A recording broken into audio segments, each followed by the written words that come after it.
नमस्कार, स्वागत है आपका के न्यूज में। मैं हूं आपके साथ विशाल पंडित। आज हम बात करेंगे कहां है बाबा नारायण हरि।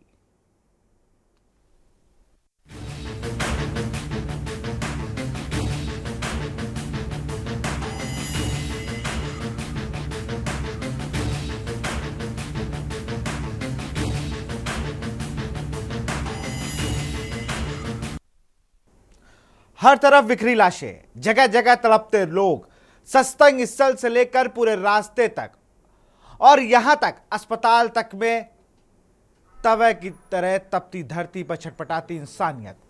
हाथरस जिसने भी ये मंजर देखा उसकी रूह कांप गई। एक साथ इतने लोगों की मौत की खबर जब जिला प्रशासन से होती हुई राज्य सरकार तक पहुंची तो खुद सीएम योगी आदित्यनाथ को भी एक्शन में आना पड़ा।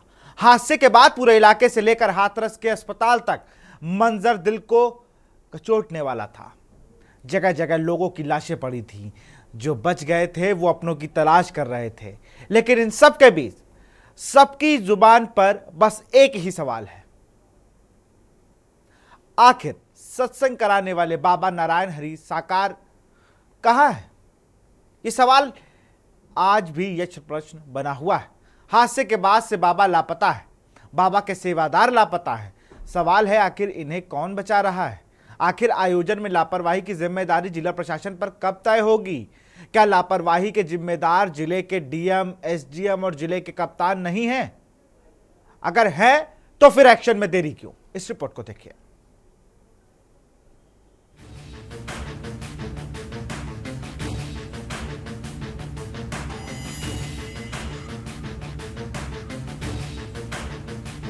यूपी की राजधानी लखनऊ से करीब 380 किलोमीटर दूर हाथरस के गांव में भोले बाबा का सत्संग था और पहले से ही इस सत्संग के पोस्टर छप चुके थे और सत्संग के लिए गांव के ही एक खुले खेत को चुना गया था। मंगलवार सुबह से ही हाथरस के आसपास भारी गर्मी और बेहद तेज उमस थी और इस उमस भरे माहौल में सत्संग की जगह पर यूपी, राजस्थान, हरियाणा, उत्तराखंड और दिल्ली से करीब 1.25 लाख भक्त सत्संग में शामिल होने के लिए पहुंचे थे।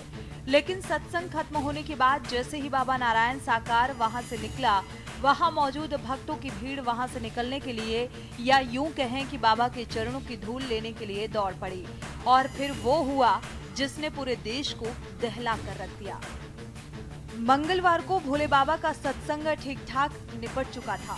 सत्संग निपटाने के बाद अब बाबा का काफिला वापस लौट रहा था। भीड़ बहुत ज्यादा थी, रास्ता एक, लिहाजा बाबा के काफिले को निकालने के लिए श्रद्धालुओं के रैली को रोक दिया गया और इत्तेफाक से तब तक बहुत से श्रद्धालु तेज गर्मी और उमस के चलते बेहोश हो चुके थे।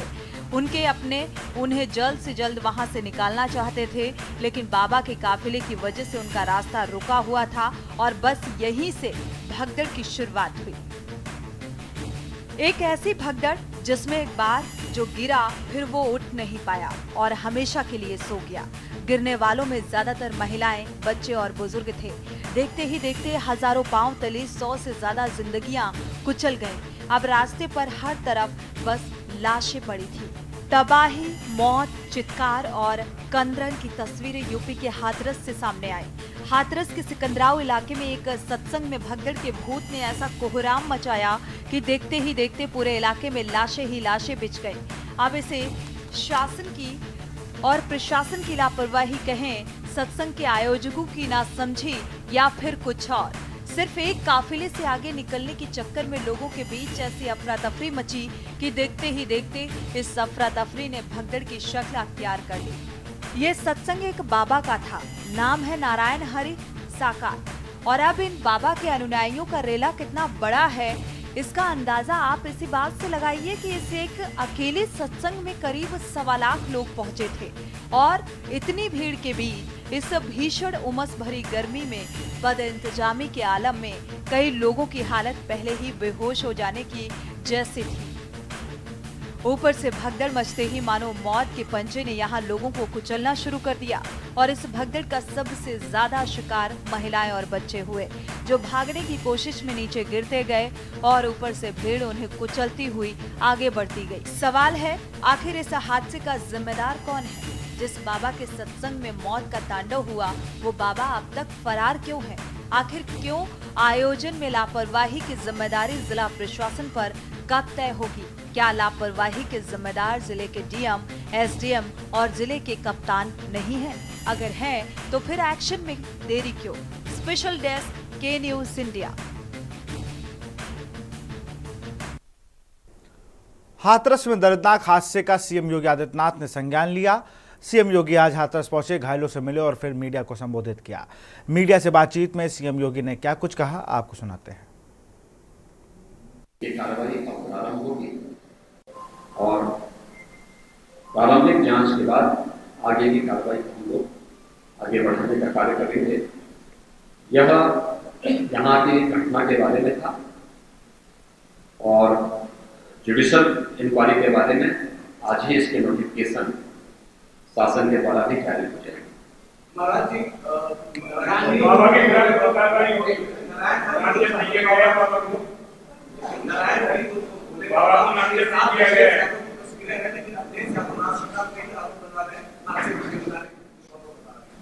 देखिए, कुछ लोगों की ये प्रवृत्ति होती है कि इस प्रकार के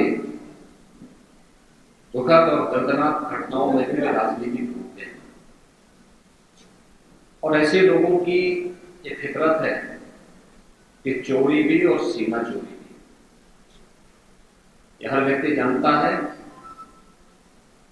कि सज्जन के फोटो किसके साथ में, उनके राजनीतिक संबंध किनके साथ जुड़े हुए हैं। तो स्वाभाविक रूप से आप लोगों ने इस बात को देखा होगा कि पिछले दिनों रैलियों के दौरान किस प्रकार की भगदड़, कहां मस्ती थी और कौन इसके पीछे थे। और मुझे लगता है उसकी तह में जाना आवश्यक है। जो लोग निर्दोष लोगों के जीवन के साथ खिलवाड़ करते हैं और उनकी जवाबदेही भी इसके साथ तय है।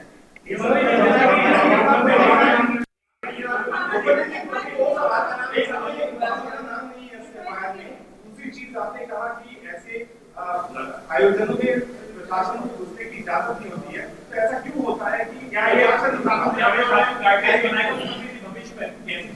आपको इस बात के लिए मैं कह रहा हूँ ना कि मैंने इसीलिए जुडिशियल कमीशन के बारे में राज्य सरकार ने इसको तय किया है।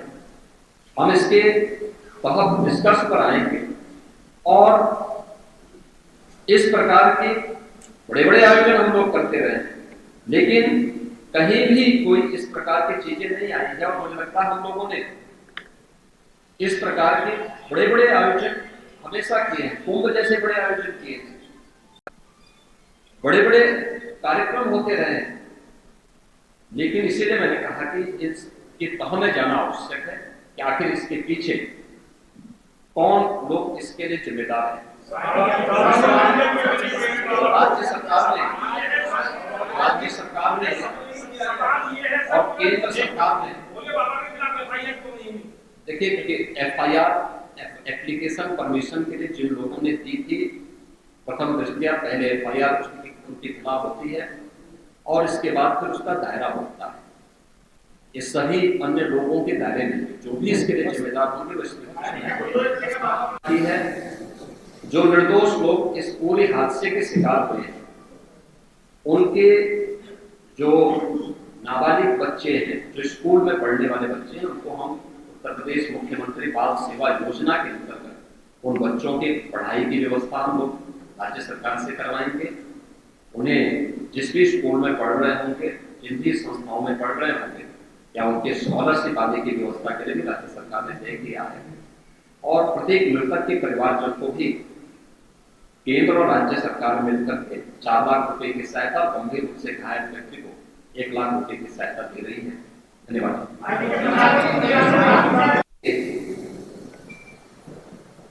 प्रशासन प्रथम दृष्टया ये मान के चलता है कि धार्मिक आयोजन है, उनके सेवादार इस प्रकार के आयोजनों की जिम्मेदारी अंदर से स्वयं निभाएंगे। और बड़े बड़े आयोजन होते हैं, ऐसा नहीं कि ना होते हो, सावधानी बस वहां पर फोर्स प्रशासन तैनात करता है, लेकिन आउटर रिंग में उनकी फोर्स होती है। अंदर अगर आप देखेंगे तो उनके स्वयं सेवक के सेवादार ही इस पूरी व्यवस्था का संचालन करते हैं, उनकी देखभाल करते हैं। और जहां पे भीड़ अनुशासित होती है, धार्मिक और आध्यात्मिक श्रद्धा भाव के साथ लोग जहां आते हैं वहां पर भीड़ अनुशासित भी रहती है। लेकिन जब वही कार्यक्रम निस्वार्थी तत्वों के हाथों का खिलौना बन जाता है तो वह अनुशासनहीनता का नजारा वहां पर भी देखने को मिलता है। और इसका शिकार अंततः वह निर्दोष व्यक्ति होता है जो धार्मिक श्रद्धा के साथ उस आयोजन में भागीदार बनता है, क्योंकि उसको तो साजिश के बारे में पता नहीं होता है और वह अपनी उस श्रद्धा भाव के साथ आता है। लेकिन साजिश करने वाले लोग अपनी साजिश करके फिर वहां से चुपचाप खिसकने का प्रयास भी करते हैं। होना ये चाहिए था कि अगर हादसा था तो सेवादारों को वहां पर इस पूरी घटना को पहले तो अपनी व्यवस्था को सुदृढ़ करना चाहिए था। और ग्राफिक्स के माध्यम से आपको बताते हैं सीएम योगी आदित्यनाथ की मुख्य बातें। हादसे के शिकार परिजनों के बच्चों को पढ़ाई का खर्च उठाएगी यूपी सरकार। मृतक के परिजनों को 4 लाख, घायलों को 1 लाख की मदद की जाएगी। प्रारंभिक जांच के बाद आगे की कार्रवाई तेजी के साथ की जाएगी।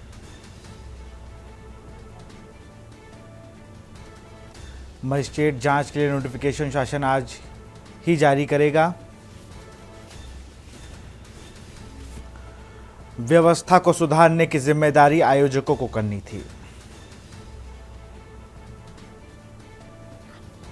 हादसे में लोग मरते रहे और सेवादार वहां से निकल गए।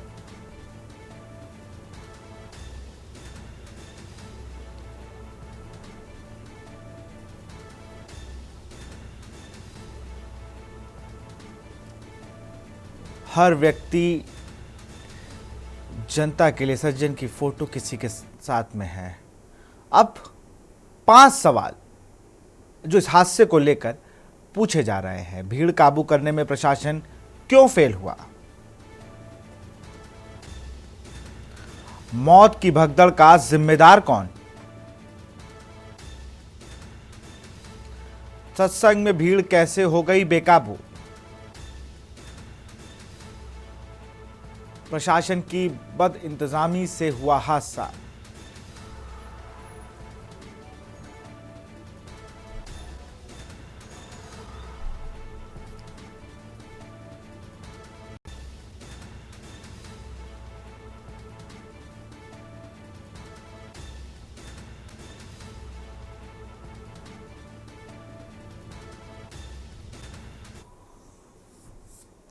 सत्संग, प्रवचन, भागवत और तमाम ऐसे धार्मिक आयोजन जिनमें इस देश को सिर्फ धर्म से जोड़कर अपनी बातें कही जाती हैं, अपनी बातें बताई जाती हैं। बहुत दिन पुराना मसला नहीं है। सीहोर में एक सभा में प्रदीप मिश्रा जो कथावाचक है वो रुद्राक्ष की माला बांटते थे। बहुत लोग उसमें भी घायल हुए, कुछ लोगों की मृत्यु हुई, कोई सबक नहीं लिया। हाथरस में 100 से ज़्यादा लोगों की मौत हो जाती है। पूरा देश की नज़र हाथरस पे पड़ जाती है। सवाल कि भाई एलआईओ क्या कर रहा था? पुलिस क्या कर रही थी? डीएम एडीएम क्या कर रहे थे? कप्तान साहब क्या छुट्टी मना रहे थे? कि सबको बाद में याद आया कि इतने लोगों की मृत्यु हो गई है, जब वहां के लोग गिन के बताने लगे कि 100, 80, 50 ऐसी बॉडियां देख रहे हैं। एक सिपाही की मौत हो जाती है इतने शव देखकर।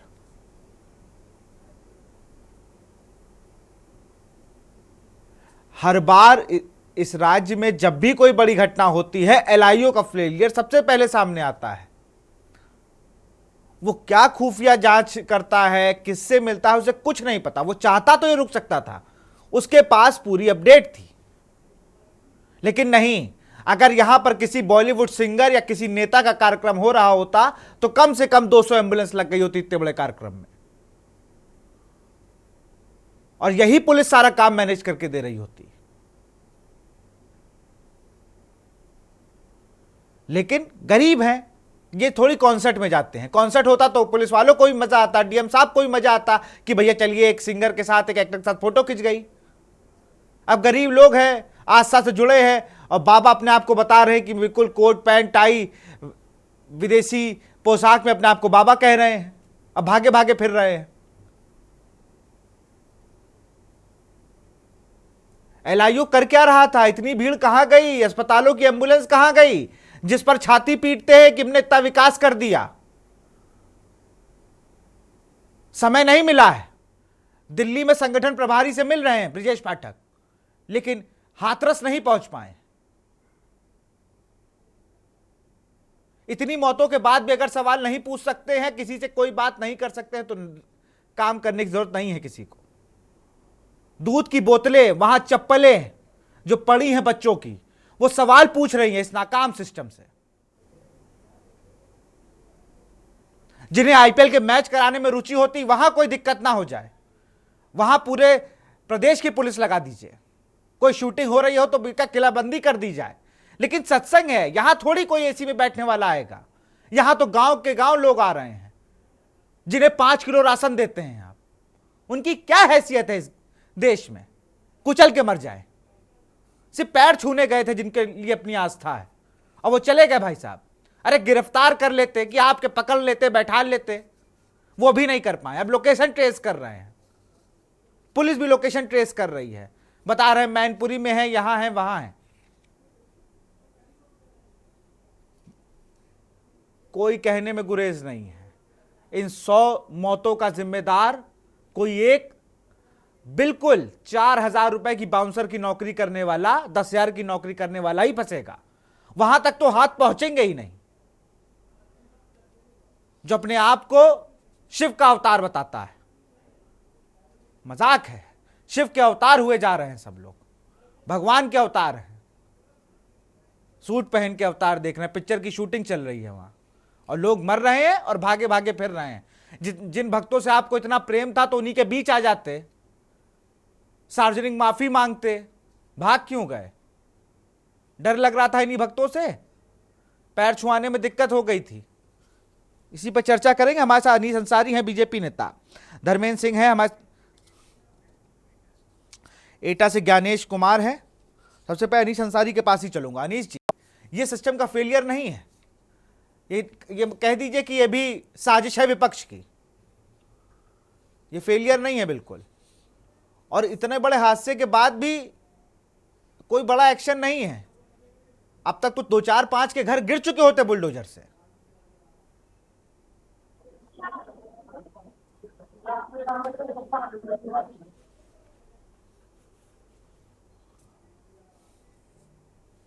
अनीस जी, सुन पा रहे हैं मुझे?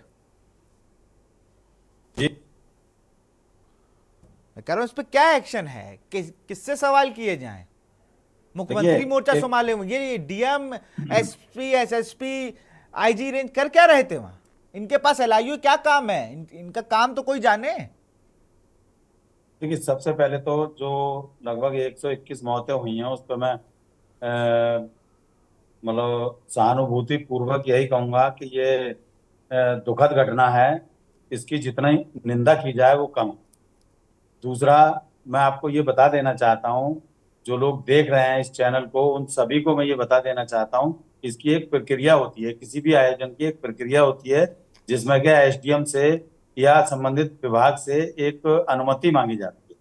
आयोजक जो हैं वो अनुमति लेते हैं। अनुमति में उनको बताना होता है, उनको ये बताना होता है कि इतनी जगह पर इतने लोगों की भीड़ होगी, कार्यक्रम इतने बजे से इतने बजे तक होना है, इस कार्यक्रम में ये लोग रहने वाले हैं, इस कार्यक्रम का समापन उस समय पर होगा। हमें फोर्स की आवश्यकता है अथवा नहीं है, आपने देखा होगा, आपके ही चैनल से मुझे पता चला कि वहां पर जो सेवादार थे उन्होंने पुलिस प्रशासन से स्पष्ट शब्दों में मना कर दिया कि जो हमारे वॉलंटियर्स हैं वही रहेंगे। ये सबसे बड़ी कमी उनकी रही। पुलिस प्रशासन को जब ये पता चला कि वो घटना हुई, मैं इसमें हिमायत नहीं ले रहा, मैं उसमें ये पक्ष नहीं कर रहा, मेरा कहने का मतलब ये है कि जब उन्होंने पुलिस प्रशासन का कोई दखल उसमें रहने ही नहीं दिया, तो पुलिस को या प्रशासन को जैसे ही पता चला तो उसमें व्यवस्था हुई। उसमें माननीय मुख्यमंत्री जी आज सुबह ही पहुंच गए। इतनी तेज झमाझम बारिश में भी मुख्यमंत्री जी वहां पहुंचे और वहां दुखियों का हाल जाना, उन्होंने सब कुछ देखा। उस पर न्यायिक जांच की भी बात हुई है, गरीब बच्चों को पढ़ाने की बात हुई है, मृतक जो हैं उनके परिजनों को 2-2 लाख 4-4 लाख रुपए सहायता की बात कही गई है, जो घायल हुए हैं उन घायलों को 1 लाख रुपए देने की बात हुई है। तो ये सारी चीजें देखी जाएं, जहां तक सरकार जो कर रही है वो अच्छा कर रही है। और मुझे ये उम्मीद है कि सरकार में ऐसा नहीं है कि ये किसी की भी सरकार होती, ऐसा नहीं है कि ये कोई एक सरकार करा रही है। जो आयोजक हैं उन पर मुकदमा भी दर्ज हुआ है और एक न्यायिक जांच की जो बात है उसमें जो जो दोषी होंगे उनको अवश्य सजा मिलेगी, उन्हें काल कोठरी में पीछे भेजा जाएगा। मैं भावुक हूं बहुत ज्यादा। अमूमन मैं भी नहीं नहीं नहीं, मैं भी आपकी हूं। बातों से नहीं लग रहा है, कतई नहीं लग रहा है कि आप भावुक हैं। उन 100 मौतों का जिम्मेदार मुझे नहीं लगता कोई है। मेरे देश के, मेरे राज्य के नहीं नहीं नहीं, मैं भी कहीं ना कहीं जिस तरीके से मैंने तस्वीरें देखी हैं, राजनीति की बात और सुन नहीं है, लीजिए अनीश जी, इसमें आप कह रहे हैं राजनीति ना कर हैं। कि डीएम और एसपी, अगर अब मेरे घर का कोई होता, अब ये सब मेरे घर के लोग थे, जिसे देख के मन व्यथित हो चुका है। ऐसे अधिकारी वहां पर हैं जो वॉलेंटियर के कहने पे चुप हो गए, जिन्हें सिर्फ ये लगा कि वॉलेंटियर संभाल लेंगे। अरे एक जान की कीमत ही नहीं पता है डीएम एसएसपी को। आप जाएंगे ना तो आप खुद देखेंगे जो तस्वीरें वहां से आ रही हैं। अगर मैं इस स्टूडियो में बैठ के रो सकता हूं तो मैं बता रहा हूं, जो लोग वहां पे होंगे उनका जवाब नहीं दे पाएगी ये सरकार। उन बच्चों की मौत का जवाब नहीं दे पाएगी उनके परिजनों को। जिस तरीके से ये अधिकारियों ने सिर्फ वॉलेंटियर के कहने पे, माफ करिएगा लेकिन भले कुछ भी हो, अगर डीएम एसपी और जितने बड़े बड़े अधिकारी हम लोगों से ज्यादा पढ़े लिखे वहां पहुंचे हैं, अगर वो किसी भी वॉलेंटियर्स के कहने पे ये कर रहे हैं तो या तो मुझे जेल में डाल दीजिए या तो जो अच्छा कानून बनाओ वो कर दीजिए। इसकी उम्मीद मुझे नहीं थी जो आपने जवाब दिया कि वॉलेंटियर के कहने पे वो हट गए। भाई साहब बहुत मजबूत लोग डीएम आईएएस आईपीएस बैठते हैं। साजिद जी के पास चलेंगे, सपा के प्रवक्ता हैं। साजिद जी, एम्बुलेंस नहीं मिली और तमाम बातें हैं,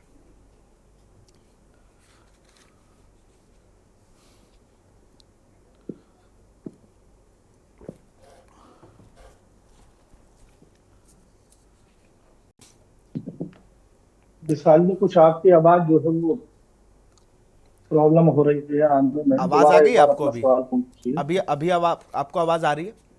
हाँ, हाँ, अब आ रही है। बिल्कुल। लगातार जिस तरीके से जो पूरा मामला है, 120 लोगों की मौत है, कोई बहुत छोटी नहीं है, कोई बहुत छोटा हादसा नहीं है ये। लेकिन इस तरीके से डीएम और एसपी के बयान और इस तरीके की लापरवाही एलआईओ की, ये तो हमें भी सड़क पे चलने पे डरा रही है। देखिए, जब भी ऐसे आयोजन, सबसे पहले तो मैं बहुत दुखद घटना है और मैं जो लोग इसमें मृत हुए उन सभी लोगों को ताज़ा पेश करता हूँ। ये बहुत दुखद घटना है और इस घटना के लिए कहीं ना कहीं प्रशासन जिम्मेदार है, क्योंकि जब किसी को भी परमिशन दी जाती है तो उसके बाद भी वहां निगाह रखी जाती है और पूरी व्यवस्था की जाती है कि इनकी क्या अपनी तैयारी है, लेकिन हमारी अपनी तरफ से क्या तैयारी और होनी चाहिए, उससे किसी तरीके की घटना ना हो।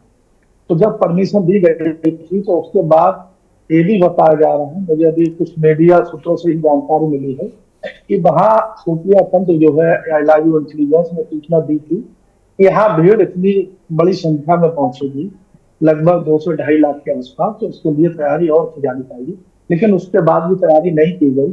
हालांकि अभी सरकार की तरफ से 121 लोगों की मौत का वो आया है, लेकिन जो मीडिया के सूत्र हैं उनके अनुसार 134 लोगों की मौत हुई है, जिसमें 6 राज्यों के लोग हैं। तो इतनी बड़ी भीड़ इकट्ठी हुई, वहां बारिश हुई, बारिश के बाद जो है महिलाओं ने जो वहां श्रद्धालु थे उन्होंने अपनी साड़ियों के पल्ले से पानी सुखा। तो इतनी सब कुछ मालूम होने के बाद भी कार्यक्रम काफी देर चला है, लेकिन उसके बाद भी कोई व्यवस्था नहीं की गई, निगरानी नहीं बरती गई, पुलिस फोर्स में कहीं ना कहीं कमी रही, व्यवस्था तो नहीं संभाला गया। तो इसमें कहीं ना कहीं जिम्मेदारी जिम्मेदारों की है, अफसरों की है, क्योंकि किसी को भी जब जिले की कमान दी जाती है तो लॉ एंड ऑर्डर को मेंटेन करना उनकी जिम्मेदारी है। अब ये बात सही है कि जो लोग इस हादसे में का शिकार हुए हैं, जो लोग एक्सपायर हुए हैं, उनको मुआवजा दे दिया, शोक संवेदना हो गई। लेकिन ये पहली घटना, पहली हादसा नहीं है, इससे पहले भी हुए हैं। तो कहीं ना कहीं जो लोग जिम्मेदार हैं वो जिम्मेदारी से बच रहे हैं। अब दूसरे अगर कोई भी उस मामले को कहे तो उस पर ये आरोप प्रत्यारोप लगाना कि साहब ऐसा नहीं है, कि साहब ये वो ऐसा कह रहे हैं, वो वैसा कह रहे हैं, तो ऐसा वैसा नहीं। जो जिम्मेदार होता है जिम्मेदारी उसी की होती है और उसी को जिम्मेदारी निभानी चाहिए। ये बहुत बड़ा हादसा है, बहुत दुखद हादसा है। मैं यही कहना चाहूंगा, कहीं ना कहीं प्रशासनिक स्तर पर चूक हुई है जिसकी वजह से इतना बड़ा हादसा हुआ। सेवादारों या किसी के भरोसे पे ये नहीं छोड़ा जा सकता है। सेवादारों की अपनी व्यवस्था है, लेकिन प्रशासन को अपने स्तर से पूरी व्यवस्था करनी चाहिए थी। जहां उनको लग रहा था, जब खुफिया तंत्र का इनपुट आ गया था, तो और व्यवस्था कड़ी की जानी चाहिए थी, क्योंकि जो है वो काफी भीड़ यूपी के साथ साथ 6 और राज्यों के लोग वहां श्रद्धालु पहुंचे थे, इसलिए व्यवस्था में कमी रही है कहीं ना कहीं। और ये बड़ी चूक, जिसके लिए जो है वो वहां के जो संबंधित अफसर है या जांच एक जो है वो 24 घंटे के अंदर जो है कमेटी बनाकर जांच कराई जानी चाहिए थी और कार्रवाई की जानी चाहिए, जिस तरह से आज से दोबारा नहीं। बिल्कुल चंद्रजीत सिंह है मैनपुरी से हमारे संवाददाता बने हुए लगातार। चंद्रजीत, अगर बात की जाए तो लोकेशन जो करंट बताई जा रही है बाबा की जो मिली है वो उनके मैनपुरी वाले आश्रम में मिली है, वहाँ की क्या हालचाल, वहाँ क्या हालात हैं अभी? अनम्यूट कर लीजिए अपने आप को। जी विशाल, हमारे पीछे एक गेट दिखाई दे रहा है, ये बाबा का एंट्री गेट है। यहीं से बाबा जब भी आते हैं तो इसी आश्रम में रुकते हैं, यहीं पे रुकते हुए आज हादसे के लगभग 24 घंटे से ऊपर बीत गया। करीब 2:30 बजे कल बाबा जी यहाँ आए थे अंदर और तभी से अंदर बने हुए हैं, ये उनके अनुयायियों ने खुद बताया। लेकिन यहाँ का जो पुलिस प्रशासन है उनसे लगातार जानकारी की गई कि बाबा अंदर हैं कि नहीं है। लगातार प्रशासन पुलिस जो प्रशासन है वो मना कर रहा है कि नहीं है। और जो पुलिस ने जो अभी जानकारी दी है वो 200 से 250 जो अनुयायी हैं जो अभी अभी आश्रम के भीतर में। आखिर ये एक सवाल ये है कि बाबा मीडिया के सामने क्यों नहीं आना चाहते, क्यों अंदर बने हुए हैं। और जो यहाँ पे और जो लोकल के लोग थे वो बता रहे थे कल आने के बाद ये करीब आश्रम के बाहर एक चबूतरा बना हुआ, वहां पे 1-2 घंटे तक बैठे थे। जी बिल्कुल। और अभी पुलिस प्रशासन का क्या कहना है, जब लोग वहां कह रहे हैं तो पुलिस के अंदर जाने का प्रयास कर रही है आश्रम के? देखिए सीओ भोगांव जो कल अंदर गए थे, जब उनसे जानकारी की गई कि अंदर बाबा हैं कि नहीं, उनका साफ तौर से कहना है बाबा हमें तो अंदर नहीं दिखे। इसके बाद अभी करेल सीओ के द्वारा जो करेल सीओ है उनसे जानकारी की गई है कि बाबा अंदर हैं कि नहीं, कि बोले हमें इसके अंदर हमारे जो सीओ पहले जो सीओ थे उनको जाकर देखा था। फिलहाल अभी मैं भीतर नहीं गया हूँ। और पुलिस प्रशासन की अगर बात करें तो पुलिस प्रशासन इस बारे में कोई भी बात बताने को तैयार है नहीं है कि बाबा अंदर हैं कि नहीं है। हालांकि यहाँ के लोकल लोग और जो उनके अनुयायी हैं वो लगातार बाबा के अंदर रहने की बात कह रहे हैं। जी बिल्कुल। अनीस जी के पास चलेंगे। अनीस भाई, एक ऐसी आपको नहीं लगता एक नज़ीर पेश होनी चाहिए, क्योंकि हम देख रहे हैं ना लगातार LIU पर भी सवाल आ रहे हैं। कष्ट में सब लोग होते हैं भाई कि इतनी मौतें हो गई हमारे राज्य में, 6 और राज्यों के लोग आए, कितना हम लोगों के लिए ये, आपके लिए भी बिल्कुल आप भी कष्ट में हैं। लेकिन बड़ा सवाल यही है कि सिर्फ एक बाबा इतना बड़ा आयोजन करा दे अपने वॉलंटियर पे और जब बात हो तो अपना चला जाए, तो आरोपी तो वो भी है। अब लोग बता रहे हैं कि मैनपुरी आश्रम में है, हमारे रिपोर्टर भी कह रहे हैं, लेकिन पुलिस मानने को तैयार नहीं है।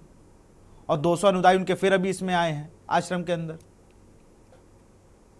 देखिए विशाल जी, जहां तक सवाल है श्रद्धा का, श्रद्धा पूर्वक ये कार्यक्रम, इस तरह के कार्यक्रमों का आयोजन होता है, वो चाहे किसी समाज का कार्यक्रम हो। वहां पर अभी जो आपने एक छोटी सी बात कही थी कि सेवादारों के कहने से, एक चैनल पे ही मैं देख रहा था आज सुबह, मैंने देखा था कि सेवादार पुलिस के लोगों को धक्का मार के बाहर निकाल रहे थे, उनकी एंट्री बिल्कुल अंदर नहीं थी। इस तरह की, मतलब कहना चाहिए सीना जोरी की, इस तरह की चीजें इस तरह के आयोजनों में गलत। आयोजक को ये चाहिए था कि हमारे जब इतनी भीड़ आ रही है, सारी कुछ व्यवस्थाएं करनी चाहिए थी। कहीं ना कहीं कमी है, कुछ अधिकारियों की कमी है, इसमें मैं भी मानता हूँ और पूरा देश मानता है जो देख रहा है। इसमें कहने में कोई अतिशयोक्ति नहीं है, पूरा देश मानता है कहीं ना कहीं चूक तो रही है। जिसमें इतनी बड़ी हृदय विदारक घटना हुई है, उसका बस कुछ ही शब्दों में बयान किया जा सकता है। ज्यादा कहने पे मन भी बड़ा कुंठित होता है इस तरह की घटनाओं को देख के। घटनाएं पहले भी समय समय पर होती रही हैं, लेकिन ये बहुत बड़ी घटना है। आज के माहौल में, इतने आधुनिक युग में ये घटना एक मतलब शर्मनाक घटना। इसमें जो भी दोषी होंगे, माननीय मुख्यमंत्री जी आज आए थे, जो भी दोषी अधिकारी हों, कर्मचारी हों, सेवादार हों या उनके जो भी लोग रहे हों, उनको 100% पीड़ितों को न्याय मिलेगा और उनके खिलाफ कार्रवाई की जाए।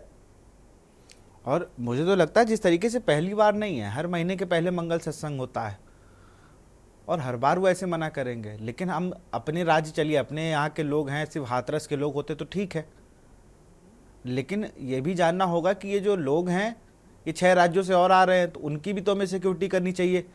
पुलिस अपना पल्ला झाड़ नहीं सकती है। LIO का फेलियर मैं 10 बार कह चुका हूँ।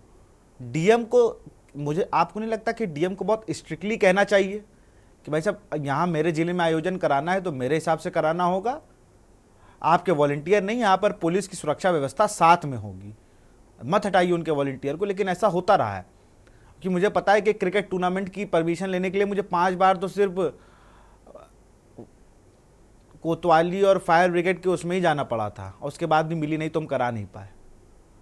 जब हम एक छोटी सी बात इसलिए जोड़ी क्योंकि जब हम उस लेवल पे आकर नहीं परमिशन ला पा रहे हैं, तो अभी परमिशन पूछ लिए कितने लोगों ने की होगी। अब तो शायद कोर्ट वोर्ट से परमिशन होती है, ACM के यहाँ जाके बाकायदा उसमें लगता है इतने लोग मिलेंगे, फायर ब्रिगेड आती है, स्वास्थ्य विभाग को दिया जाता है, बिजली विभाग को दी जाती है, तमाम चीज़ें हैं। यहाँ पे तो अगर देखा जाए तो पूरा सिस्टम ही यहाँ पर कोलैप्स कर गया है हाथरस में। आज माननीय मुख्यमंत्री जी आए थे, घटनास्थल का दौरा किया, उन्होंने देखा, अस्पताल जाके पीड़ितों से भी मिले, मृतक के परिजनों से भी मिले और उन्होंने एक प्रेस वार्ता की। प्रेस वार्ता में उन्होंने कहा, आपने भी गौर किया होगा, अभी आपके चैनल पे भी मैंने देखा, माननीय मुख्यमंत्री जी ने कहा है कि आज यहाँ से वापस जाने के बाद लखनऊ पहुंच के एक नोटिफिकेशन जारी हो। देखिए, कहीं तक जो बात आप कह रहे हैं उसके कई सारे जवाब उसमें होंगे और आप शाम तक का इंतजार कीजिए। मुझे ऐसा लगता है कि माननीय मुख्यमंत्री जी ने बहुत सीरियस इस मामले को लिया है और इस पर ऐसी कार्रवाई होगी कि जो लोग कहेंगे कि हाँ वास्तव में कार्रवाई, क्योंकि ये बहुत बड़ी घटना, बहुत बड़ी घटना, और ऐसी घटनाओं की पुनरावृत्ति ना हो ये भी देखना होगा। यार रुकते छोटे से ब्रेक ले, जल्द हाजिर होंगे। आप देख रहे हैं के न्यूज, खबरों का सारथी।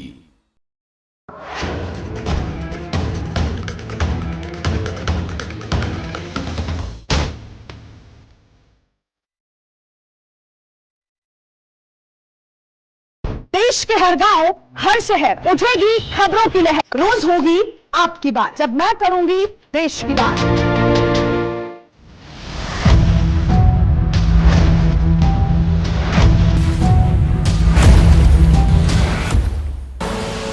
आप देख रहे हैं के न्यूज, खबरों का सारथी।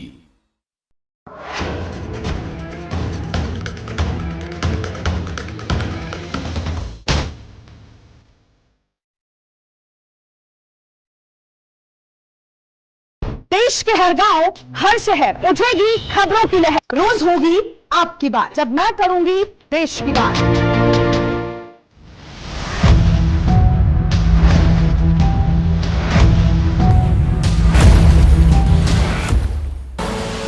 आप देख रहे हैं के न्यूज, खबरों का सारथी।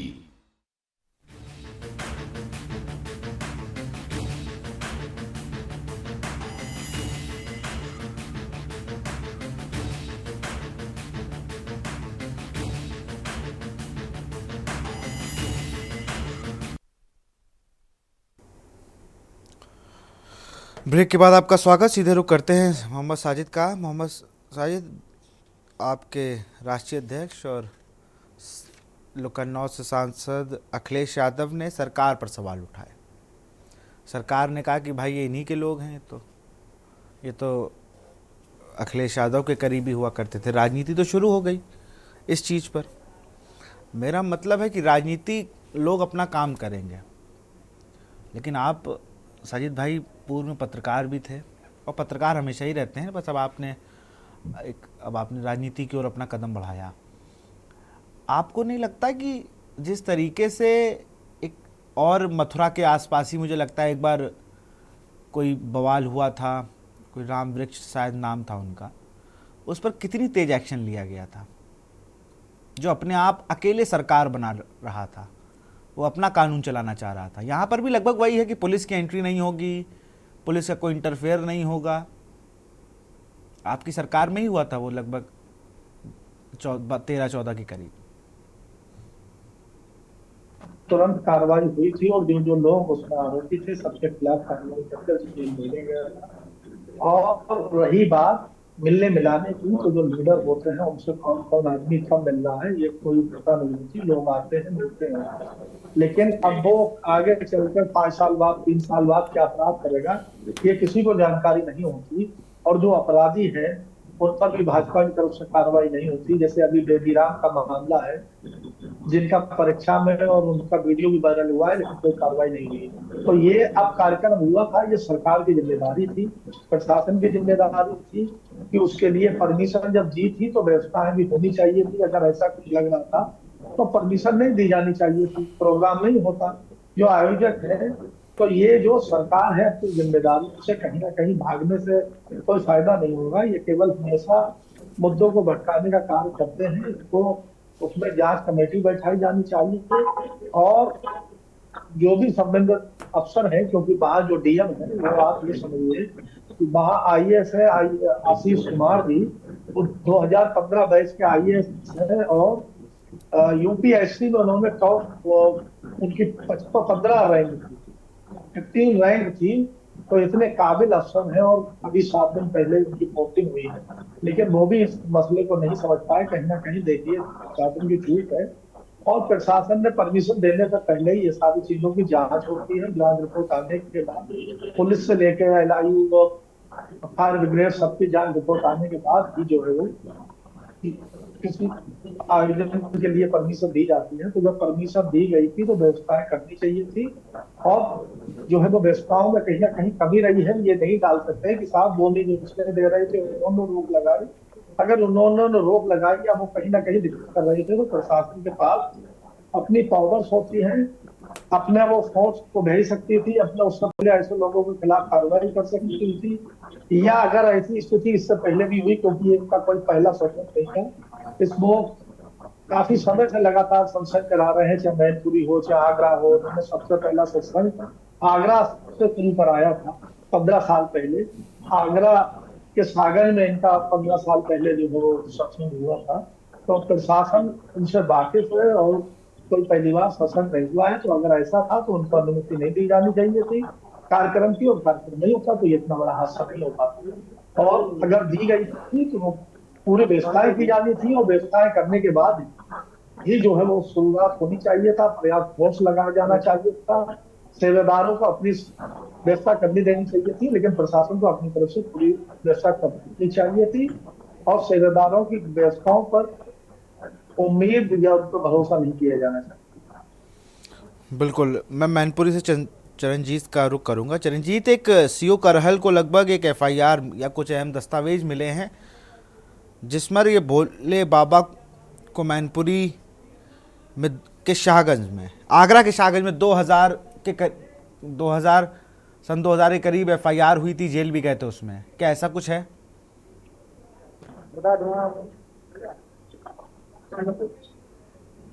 आपकी आवाज हम तक नहीं आ रही चंद्रजीत। जी बिल्कुल विशाल, एक ये सागंज में बाबा के खिलाफ एक मुकदमा दर्ज कराया गया था, जिसमें इसमें जो मुकदमा था वो 2000 का लिखाया गया था।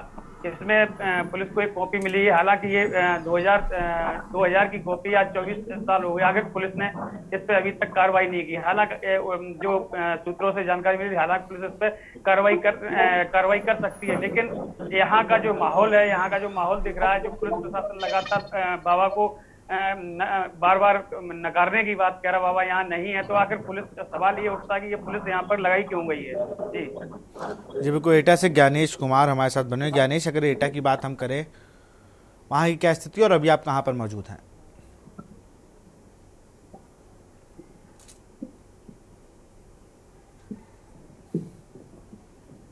ज्ञानेश, आप हमें सुन पा रहे हैं?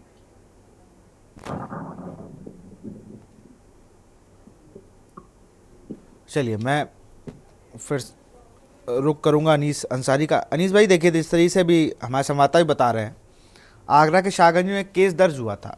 अब ये केस मैं एक बार आपको फिर से बता देता हूँ, क्योंकि 24 साल पुराना केस है। पुलिस चाहती है सब कुछ मिल जाता है।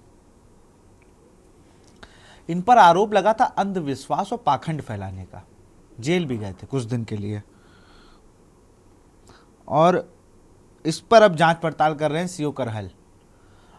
अब जो 24 साल पहले जेल गया, और ये सबके ऊपर है, ये मेरा सवाल दोनों ही लोगों से है, क्या इसको राजनीतिक संरक्षण नहीं प्राप्त था? देखिए विशाल जी, मैं इस पे इतना कहना चाहूंगा, क्योंकि मेरे देश की एक 125 जनता के मरने का मामला है। मुझे लग रहा है कि लगभग सभी का आहत होगा। कुछ लोगों को छोड़ दिया जाए जो राजनीतिक रोटियां सेकना चाह रहे हैं। बाकी 24 साल पहले कहीं, देखिए फिर बात वही आ जाती है, हम कुछ भाजपाई कुछ कहते हैं तो उसका अफसाना बना दिया जाता है। 24 वर्ष पहले तो हमारी सरकार नहीं थी, आप लोगों की सरकारें रही, तो भाई आपने कार्रवाई क्यों नहीं कराई? अब हमारी सरकार में जब छानबीन की गई, पता चला है, उस पर सीओ करहल जांच कर रहे हैं। और फिर मैं तो सीधा सीधा आपसे कह रहा हूँ, अभी देखिए 6 बजने वाले हैं, आप रात को 9-10 बजे तक का इंतजार कीजिए, कुछ ना कुछ बहुत बड़ा चीजें उजागर होंगी और वो सामने आएंगी। माननीय मुख्यमंत्री जी जो नोटिफिकेशन वहां से जारी होने जा रहा है, उसको आप देखिए। घटना वास्तव में बार बार कहूंगा कि बहुत दुखद, इससे बुरा और क्या हो सकता है। बाकी हर बार हमारे उत्तर प्रदेश को ही ले लीजिए, तमाम बड़े बड़े हर समाज के, हिंदू, मुस्लिम, सिख, ईसाई, बौद्ध, जैन, पारसी, सभी के बहुत बड़े बड़े आयोजन होते हैं। सब में बहुत से कार्यक्रमों में पुलिस अंदर तक नहीं जाती। हमारे खासतौर से मुस्लिम समाज के कार्यक्रम है, कहीं अगर इज्तिमा वगैरह होता है तो पुलिस गेट के अंदर एंट्री नहीं करती। लाखों लोग होते हैं वहां पर। कोई और बड़े आयोजन होते हैं, मिलाद शरीफ होता, तमाम आयोजन होते हैं, उनमें नहीं जाती पुलिस। तो एकदम भगदड़ हुई, क्या हुआ, वो सब दूध का दूध पानी का पानी शाम तक, रात तक सामने आएगा। और इसमें ये पक्का है कि हाँ, नजीर ऐसी बनेगी हाँ कार्रवाई की कि जो आने वाले भविष्य में भी लोगों को कई बार सोचना पड़ेगा कि ये कार्रवाई हाँ। एक बार अनीश जी रोकूंगा, NCW नेशनल वुमेन्स कमीशन की जो अध्यक्ष हैं वो पहुंची हुई हैं हाथरस। रेखा शर्मा जी हैं, ये देख सकते हैं तस्वीरों में, वो भी उस जगह पहुंची जहां पर ये हादसा हुआ। लगातार कल से वहां बहुत ही ज़्यादा तेज बारिश हो रही है।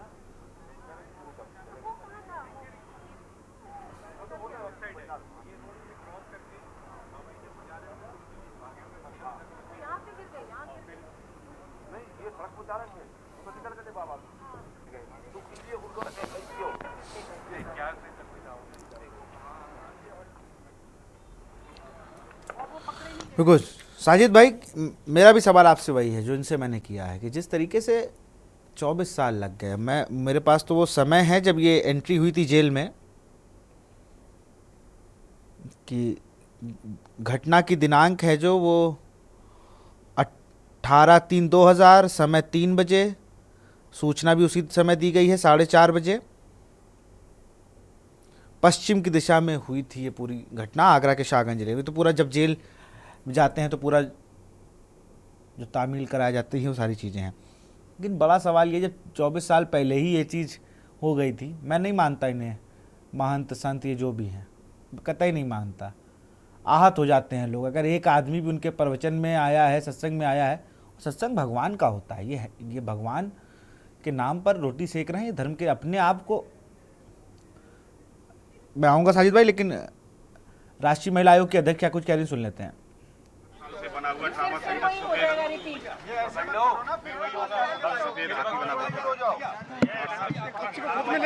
सांसद जी और विधायक जी ने और एमएलसी साहब ने ऑक्सीजन के लिए पैसे दिए, आज तक ऑक्सीजन प्लांट चालू नहीं है। सबसे सिकंदराबाद ट्रामा सेंटर यहाँ पे हॉस्पिटल है, हाँ, तो सबसे पहले वहीं लेके गए थे। हाँ वहीं लेके गए थे लोग। एक बच्ची को तो मैं जिंदा लेके गया, वो 5 मिनट तक तड़पती रही वहाँ। अच्छा। और वहाँ ऑक्सीजन होती तो वो बच्ची बच जाती। अच्छा। दूसरी बात ये है कि 80,000 की परमिशन तो यहाँ 1.5 लाख 2 लाख आदमी आ जाए, तो प्रशासन ने रोका क्यों? सबसे बड़ी बात ये प्रशासन नहीं, मैं आपसे आई विटनेस बाबू, क्या नहीं प्रशासन ने किया या नहीं किया, लेकिन आप मुझे ये बताओ, महिलाओं को और बचाने वाले थे आप जैसे? हाँ, बहुत लोग बचाने वाले, काफी लोग बचाने वाले, बहुत लोग बचाने वाले भी मर गए। अच्छा, बचाने वाले भी मर गए, एक दूसरे के ऊपर जा रहे थे लोग। तो महिलाएं मरी है ज्यादा, तो 80% महिलाएं थी, 25% नहीं थी, 90% सिर्फ 3 आदमी थे जो मरने वाले। 2 CSC के थे। तो फिर बचाने वाले कौन मरे आप कह रहे हो? बचाने वाली महिलाएं थोड़ा ना बचा रही थी, पुरुष भी थे, जो लोग आगे आ रहे थे वो लोग दब रहे थे। आप वो कहानी बताओ जो सच हो। सच है, ये महिला बचाने वाले भी मरे तो पुरुष बचा रहे होंगे ना, पुरुष भी बचा रहे थे, तो वो तो नहीं मरे ना। वो नहीं मर। हाँ, फिर ऐसे नहीं बोलो, सच्ची बात बोलो। मतलब मीडिया को देखकर वो ज्यादा बढ़ा के मत बोलो बात को।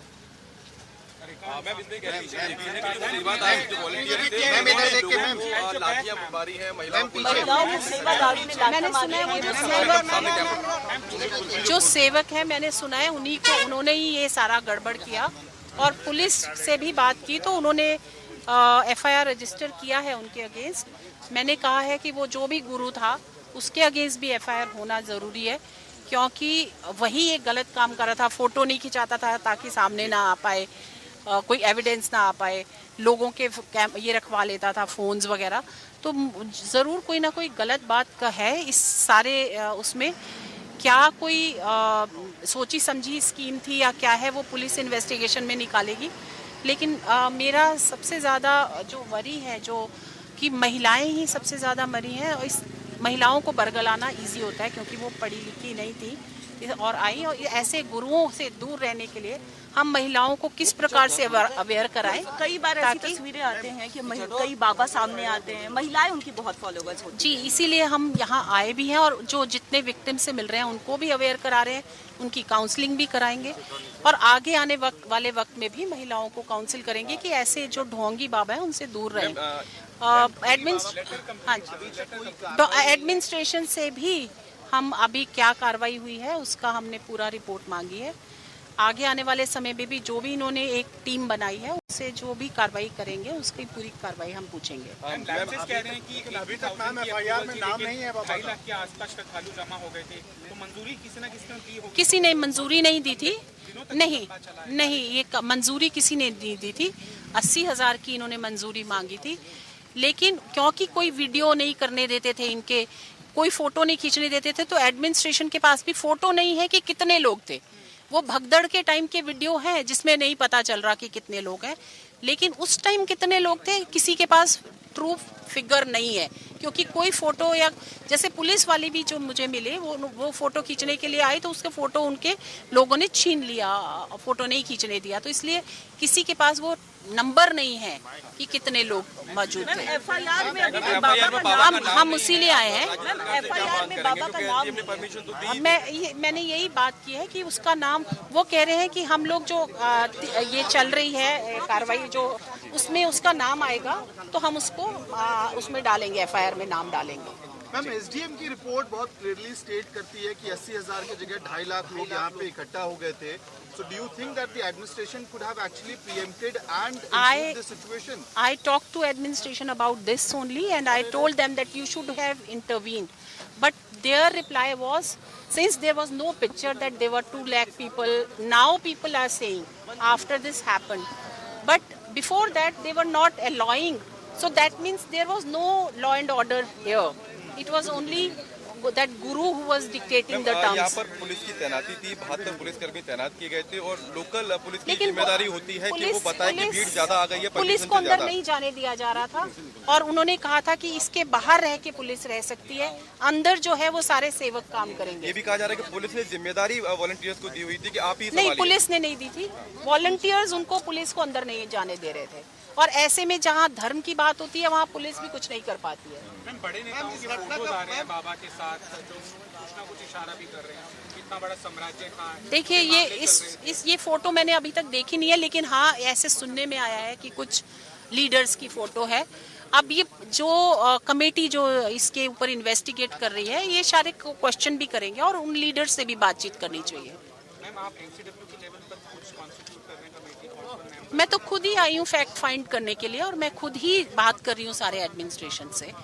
अगर एडमिनिस्ट्रेशन की रिपोर्ट मुझे लगता है कि कहीं ना कहीं कुछ चूक रहा है तो हम अपनी फैक्ट फाइंडिंग भी करेंगे। कॉम्पनसेशन 2 लाख और बहुत दुख की बात है कि महिलाएं भी आगे आके बात नहीं करना और वो कहती हैं कि सेवा में चले गए तो चले गए, उनके परिवार भी ये कह रहे हैं कि सेवा में चले गए तो चले गए।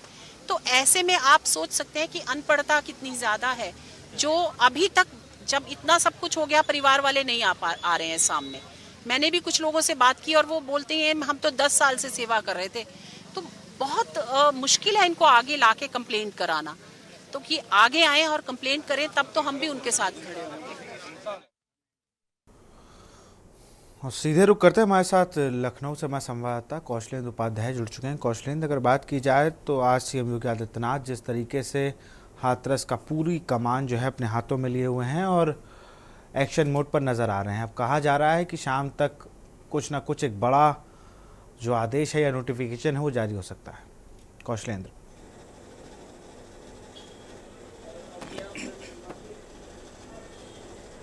देखिए, आपको बताएं कि वहाँ पे मुख्यमंत्री योगी आदित्यनाथ गए और बाकायदे सभी पीड़ितों से मिले हैं और घटना का जो है स्थल निरीक्षण भी किया है।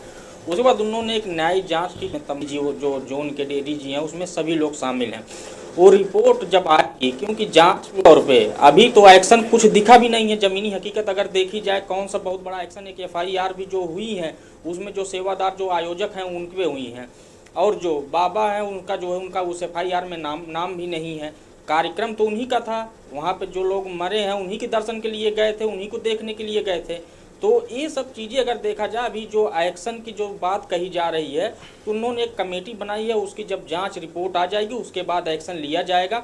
अब ये कहना अभी ये जल्दी होगा कि शाम तक का एक्शन हो पाएगा या कल तक हो पाएगा, अभी ये कहा नहीं। लेकिन जब तक रिपोर्ट नहीं आ जाए, क्योंकि देखिए जब ऐसे मामले आते हैं तो रिपोर्ट तत्काल जो रिपोर्ट अगर मांगी जाती है, क्योंकि कल से DGP और मुख्य सचिव वहीं पे डेरा डाले हुए हैं, 2 मंत्री वहाँ पे एक्सरसाइज कर रहे हैं, आखिर में इस घटना को लेके वहाँ पे सब डेरा डाले हुए हैं। जब अभी तक वो लोग नहीं सही रिपोर्ट बता पाए कि आखिर में वो हादसा हुआ कैसे, मुख्यमंत्री योगी आदित्यनाथ ने जो बात कही प्रेस कॉन्फ्रेंस में कि जो उनके सेवादार थे उन्होंने धक्का दिया है, एक साजिश है, इसकी जांच की जाएगी और इसकी हम जो है न्यायिक जांच करवाएंगे, रिटायर्ड जज से जांच करवा के उसके बाद जो रिपोर्ट आएगी उस पर हम फिर एक्शन लेंगे। जिला प्रशासन या स्थानीय प्रशासन ने अभी तक क्या कार्रवाई की है इसकी भी अभी जानकारी अगर देखा जाए जो मिली है, सिर्फ FIR दर्ज हुई है, किसी की गिरफ्तारी नहीं हुई है और ना ही बाबा की तरफ कोई नोटिस भी गया या उनकी कहाँ पे है कोई अभी तक जो है जान भी नहीं पाया है कि आखिर मुहाय कहाँ पे। तो ये सब जब देखा जाए तो जो रिपोर्ट जब आएगी, जांच कमेटी जब जांच करेगी तो एक्शन की बात जो कही जाए, हो सकता है कि एक्शन हो और वो अब समय कितना लग जाएगा ये अभी देखना होगा। बड़ा सवाल यह है कि उन अधिकारियों पर क्या जांच होगी या कोई गाज गिरेगी जो ऊपर से नीचे तक जो सिस्टम पूरा फेलियर हुआ है, चाहे वो LIO हो, चाहे वो DM, SGM और तमाम अधिकारी हैं।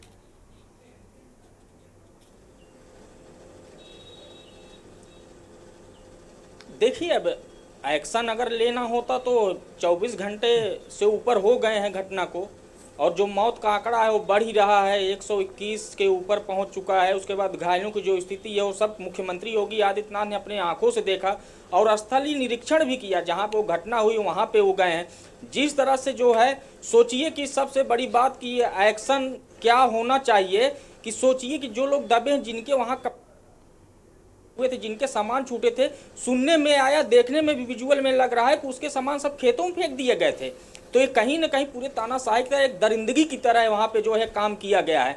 जो मौत का आंकड़ा जो पार किया है ऐसे नहीं पार किया है। आपकी आवाज हम तक कौशलेंद्र नहीं आ रही है।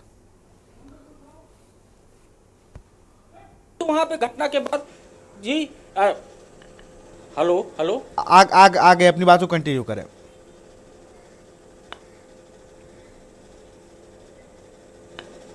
जी, जो स्थितियां हैं वहाँ पे देखिए, अगर जिला प्रशासन पहले ही चेत जाता, जो भीड़ बढ़ रही थी और वहाँ कार्यक्रम चल रहा था और सब जानते थे कि महीने के पहले मंगलवार को कार्यक्रम हो रहा है, भीड़ उस बाबा के जो कार्यक्रम होते थे वो भीड़ वहाँ पे इकट्ठा होती थी। जिला प्रशासन तमाम वहाँ पे जो है LIU सभी लोग फेलियर हो गए कि आखिर में इतनी भीड़ जो है आई हुई है, वहाँ पे जो व्यवस्था है प्रशासन की तरफ से क्या किया गया है और क्या करना चाहिए, ये सब भी देखना चाहिए। तो अभी जो सिर्फ जांच का जो एक बताया गया है कि एक दे दिया गया है कि हाँ अभी जांच की जाएगी, जांच अब कब तक जांच रिपोर्ट आएगी अभी ये भी नहीं क्लियर हो पाया कि कितने देर में जांच रिपोर्ट देंगे। 24 घंटे में तो हो गया, कोई अभी जांच की रिपोर्ट तो आई नहीं, सिर्फ ये पता चल गया है कि हाँ ये साजिश के तहत हुआ है और उसको मुख्यमंत्री योगी आदित्यनाथ ने खुले मंच पे प्रेस कॉन्फ्रेंस में कहा है। लेकिन एक्शन पे तौर पर अभी कुछ नहीं दिखा है, सिर्फ वो FIR की कॉपी दिखाई है, कहाँ इतने सेवादारों पे जो उनके जो आयोजक थे उन पे FIR कर दी गई है और अभी जो है जो स्थितियां हैं वो ऐसे दस के तस बनी हुई हैं और वैसे बड़ी है। देखिए अब जैसे अब बात कहने को तो बहुत कुछ है, जिस तरीके से भी मैं देख रहा हूँ जिला अस्पताल के हालात देखिए, CSC ले गए थे। अभी नेशनल जो वुमेन कमीशन थी उनके अध्यक्ष आरती शर्मा को यही तो बताया गया कि भाई वो तड़प के बच्ची मर गई और हम स्वास्थ्य व्यवस्था पर ढिंडोरा पीटते हैं। कौशलेंद्र,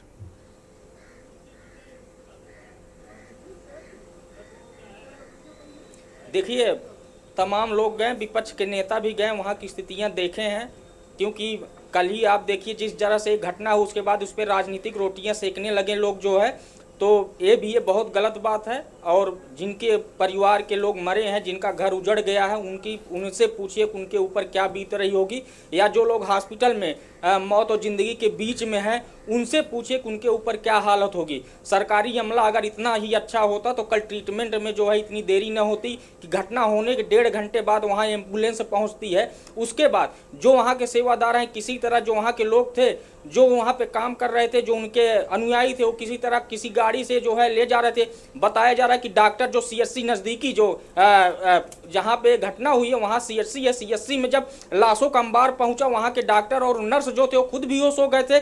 तो जो भयावह स्थिति थी, सोचिए कि 95 लाशें एक साथ पहुँच जाना, उसके बाद क्या स्थिति CSC की होगी। सोचिए कि अंदर जो बेड था वो भर गया, उसके बाद बरामदे में लाशें इसे बिछी हुई थी कि जैसे लग रहा था कि जैसे कोई कूड़ा करकट हो, इस तरह से लग रहा था। डॉक्टर और नर्स के समझ में नहीं आ रहा था कि हम करें क्या। अगर जिला प्रशासन इतना मुस्तैद रहा होता या व्यवस्थाओं को देखा होता, कितनी भीड़ है, सोचिए कि भीड़ सुबह से भीड़ वहां बढ़ रही थी, उसके बाद उनकी LIU रिपोर्ट कहां थी कि LIU के लोग कहां थे, या स्थानीय पुलिस क्या कर रही थी कि यहाँ भारी भीड़ है। जिला प्रशासन से मांग कर लेता कि यहाँ सुरक्षा व्यवस्था और तमाम चीजें की व्यवस्था की जाए, क्योंकि भीड़ बहुत ज्यादा है। 80,000 की परमिशन लेना भी, अगर 80,000 को उन्होंने परमिशन लिया, 80,000 के लिए आप 4 सिपाही वहां पे तैनात कर दिए गए तो हो गया व्यवस्था। तो ये सब भी चीज देखनी चाहिए। और जो बच्ची हैं, जो बच्चे खत्म हुए हैं, उनका जो विजुअल और जो फोटो जो सामने आ रहे हैं वो हर कोई देख के एकदम स्तब्ध है। और क्योंकि अब महिला आयोग की जो है अध्यक्ष है पहुंची है, वहां की स्थितियां देख रही हैं, तो एक जो सामने जो अभी बात आ रही है, जो उन्होंने कहा उसको भी देखा जाना चाहिए। और जो स्थानीय लोग जो चश्मदीद हैं उनको भी सोचिए कि जब उस समय घटना हुई तो वो जो देखें, जो बयान दे रहे हैं, वो भी तो अपने आप में सोचने की बात है। बिल्कुल, और कई चीजें हैं, अभी इस पर और भी चर्चा करेंगे। गिरीश शुक्ला एक दर्शक है हमारे साथ कानपुर। गिरीश, अपनी बात को रखें। माननीय मुर्मू जी से, देश के प्रधानमंत्री नरेंद्र मोदी जी से कि भाई अरविंद केजरीवाल के पीछे पड़ना बंद कर दें, क्योंकि 100 करोड़ कोई रुपया बहुत रुपया नहीं है। लाखों करोड़ रुपया इन बाबाओं ने देश का हड़प रखा है। देश की सरकारों के खिलाफ ये काम कर रहे हैं, देश की जनता के खिलाफ काम कर रहे हैं, देश में अपराध को बढ़ावा दे रहे हैं, तस्करी कर रहे हैं, और जो सरकार आती है उससे ये संबंध जोड़ लेते हैं और इनके धंधे बखूबी फल रहे हैं देश के अंदर। एक ही बाबा नहीं है, हिंदुस्तान के जितने बाबा इस प्रकार के हैं, चाहे हरियाणा के हो, चाहे पंजाब के हो, चाहे कहीं के हो, देश द्रोही है ये लोग, देश को सत्यानाश कर रहे हैं। बहुत बहुत शुक्रिया गिरीश जी तमाम बात को अपनी रखने के लिए। यहाँ रुकते एक छोटे से ब्रेक के लिए, जल्द हाजिर होंगे। सवाल लगातार हो रहे हैं, फेलियर कहाँ, क्या दिक्कत थी, क्या परेशानी थी,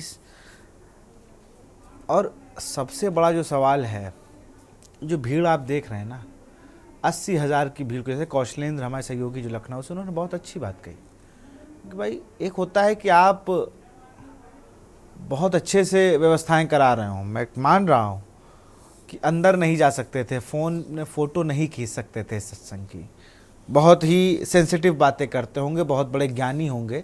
इससे पहले अलीगढ़ में सिपाही हुआ करते थे, ये जो नारायण हरि अपने आप को बाबा और संत जो भी कहते हों, ये अलीगढ़ में थे और कई सालों तक इन्होंने इनके ऊपर कई मामले लिखे गए हैं, और ये कोई बहुत दूध के धुले नहीं है। इस देश की ये विडंबना है या ये दुर्भाग्य है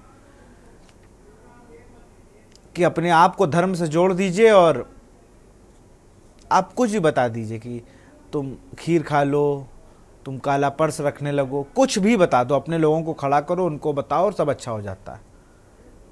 और सिर्फ ऐसे चुनिंदा लोगों की वजह से, और जो सच में संत महंत होते हैं उनसे लोगों का विश्वास उठता है।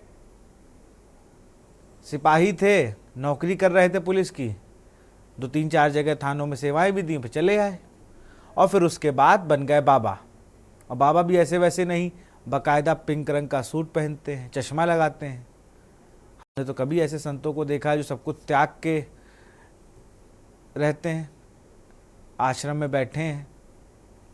अनीश जी, एक ऐसा कानून मुझे लगता है और आना चाहिए जो इन बाबाओं का ना, कुछ बाबाओं का करना पड़ेगा। हर तीसरे चौथे दिन एक नया बाबा आ रहा है, हर तीसरे चौथे दिन। अब वो इतना ज़्यादा आजकल तो सोशल मीडिया और पीआर और न जाने क्या क्या चल रहा है, जिससे वो इतना ऊपर दिखने लगता है कि बिल्कुल बवाल काट दिया। अब बताइए, इतनी मौतें हो गई, अब बाबा को आ जाना चाहिए सामने। ये वही लोग तो है जो आपके प्रति श्रद्धा लेके आए हैं। अभी मैं किसी महिला का बयान सुन रहा था कि नहीं वो तो कृष्ण के अवतार हैं। बताइए जरा, लोगों को बता रखा मैं कृष्ण का अवतार हूँ, ये अवतार हो गए हैं। इससे पहले जिस चौकी थाने में रहे होंगे तो चाय लाते होंगे, ये ज़्यादा कुछ नहीं किया होगा इन्होंने। विशाल सर, देखिए ये कटु सत्य है कि हमारा देश संविधान से चलता है, लेकिन कहीं ना कहीं धर्म को लेके जो धर्म की ठेकेदारी करते हैं लोग, उनकी दुकानें बंद होने का भी खतरा रहता है। अगर कोई मुझ जैसा सज्जन पुरुष या कोई भी आम नागरिक इन लोगों के खिलाफ अगर कोई बात कहता है, मतलब वो बात जो जमीनी हकीकत है, उन बातों को अगर कहता है तो वो उस धर्म का टारगेट होता है। ये सच्चाई है कि कहीं ना कहीं जितने भी मतलब कहना चाहूंगा कि हर धर्म में कहीं ना कहीं जो ये प्रोपगंडा वाली जो स्थिति है, उससे उभर के हम लोगों को ऊपर आना चाहिए। सभी को ये सोचना चाहिए कि देखो, ईश्वर, अल्लाह, भगवान जो भी हैं, वो उनमें श्रद्धा और अपने भाव रखने चाहिए। बाकी कोई जब सीधे सीधे हमारे जो धर्म गुरु हैं, उनके पीछे भी हमारे लोग मतलब बहुत कुछ जानते पूछते भी उनके पीछे पड़े रहते हैं। तो इसलिए इन चीज़ों से उभर के आना चाहिए। आधुनिक युग है, अब ये आधुनिक युग में भी इस तरह की बातें होंगी तो कहीं ना कहीं गलत हैं, ये सच्चाई है। विशाल सर, आपने सही कहा, इस पर एक कानून बनना चाहिए। भाई जैसे अभी हमारी उत्तर प्रदेश की सरकार ने कई इस तरह के कानून बनाए हैं, मैं अपने मुंह से नहीं कहना चाहूँगा, वरना बात वही होती है कि आदमी सामने वाले जो मतलब धार्मिक गुरु अपने आप को समझते हैं, वो टारगेट करने लगते हैं। तो कई कानून बने हैं और इस पर कानून बनने चाहिए और मजबूत कानून बनने चाहिए, जिसका मैं क्या पूरा हिंदुस्तान स्वागत करे। बिल्कुल, मैं एक बार फिर से कौशलेंद्र के पास चलूँगा। कौशलेंद्र जी, अभी मैं देख रहा था ट्रामा सेंटर के जनरेटर में तेल नहीं है, डीएम जिला अस्पताल पहुंच गए, वहाँ चिकित्सक नहीं पहुंचे। अगर रूटीन चेकअप एक होता है, एक बैठक होती है कभी, चाहे वो आपकी तहसील दिवस ले लीजिए, समाधान दिवस, या कह दें कि एक मासिक बैठक एक होती है, इसमें पूरे ज़िले का हाल चाल लेते हैं। सीडीओ भी होते हैं, बीडीओ भी होते हैं, डीएम भी होते हैं, सीएमओ होते हैं। हमें लग रहा है ये बैठक तो शहरों में होना ही बंद हो गई है। कुछ पता ही नहीं है। डीएम पहुंच गए, चिकित्सक पहुंचे नहीं, ट्रामा सेंटर में ऑक्सीजन और जनरेटर में तेल नहीं है। गजब ढाए है बिल्कुल प्रशासन।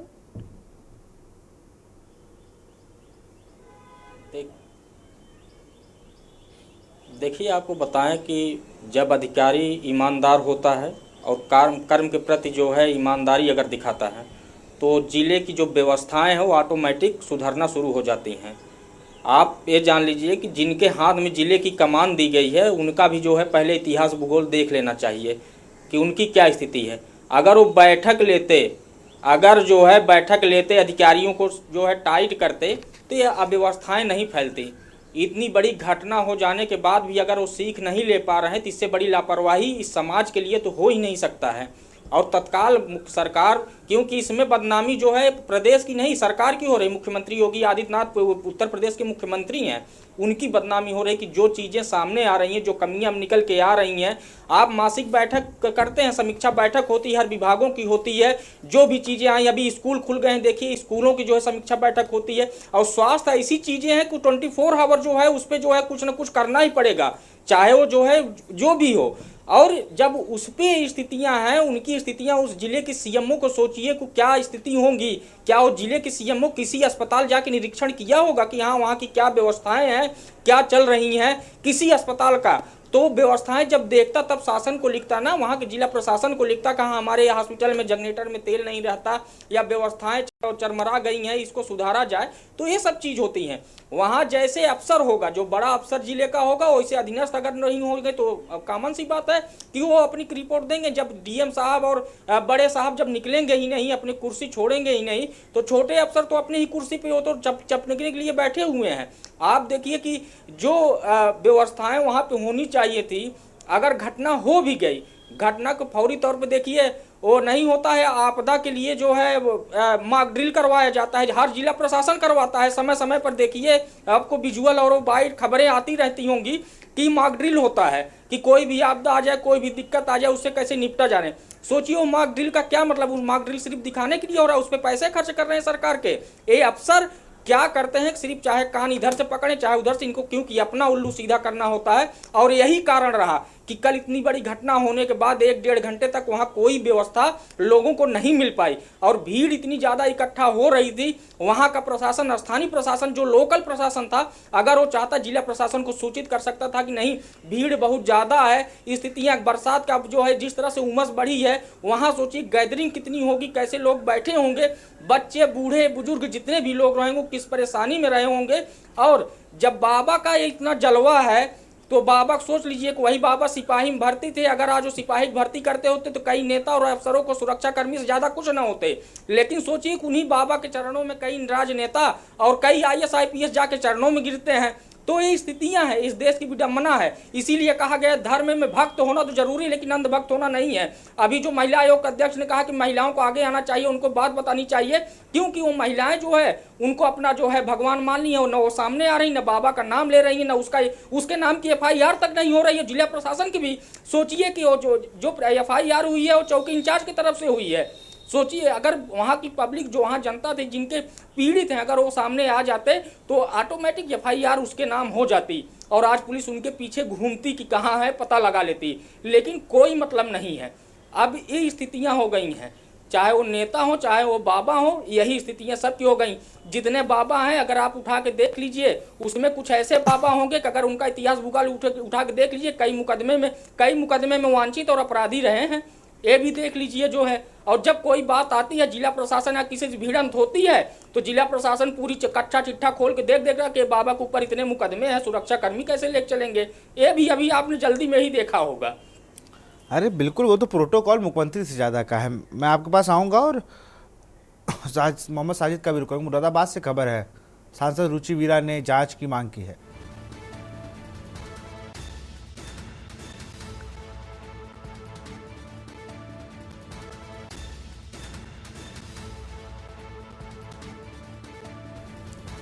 मृतक के परिजनों को मुआवजा देने की मांग की गई है। रुचि वीरा ने जिलाधिकारी से की मुलाकात। मुरादाबाद से खबर, सपा सांसद ने हाथरस हादसे पर जताया दुख।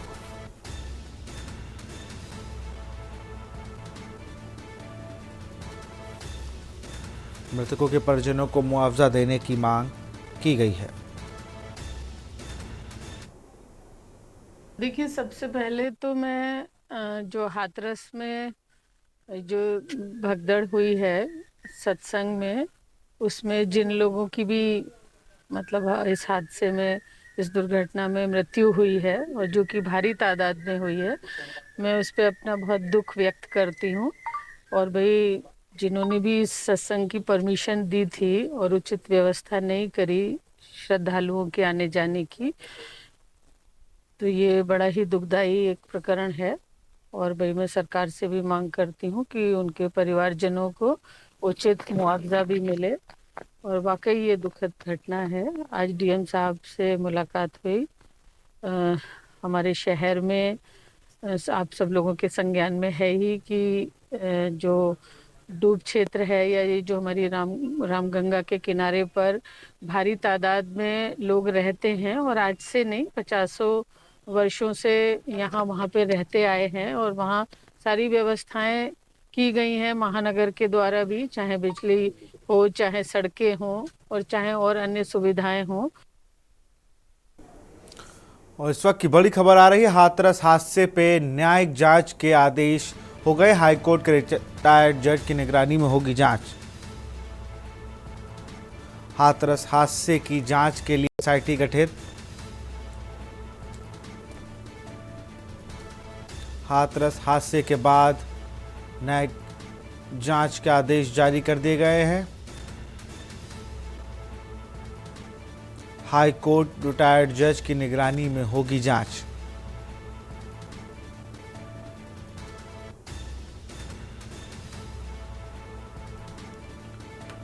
हाथरस हादसे के बाद एक्शन में आई योगी सरकार।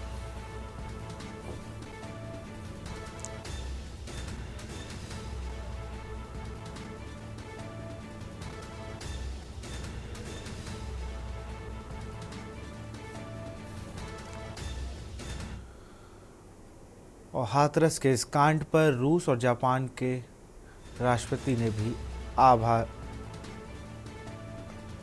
हाथरस हादसे की गूंज 7 समंदर पार। जापान के पीएम फूमियो किशिदा ने जताया दुख। हादसे पर रूसी राष्ट्रपति पुतिन का संदेश। हमारी संवेदनाएं स्वीकार करें, व्लादिमीर पुतिन। हाथरस हादसे की गूंज 7 समुंदर पार पहुंची।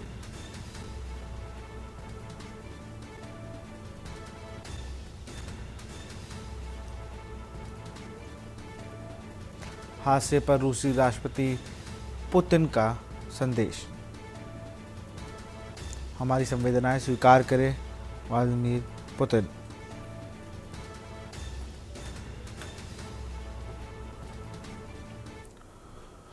और सीधा रुख करेंगे मोहम्मद साजिद का, सपा प्रवक्ता है। साजिद जी, एसआईटी जांच और पूर्व हाई कोर्ट की निगरानी में जांच कमेटी काम करेगी, ऐसा आदेश आ गया है यूपी सरकार की ओर से।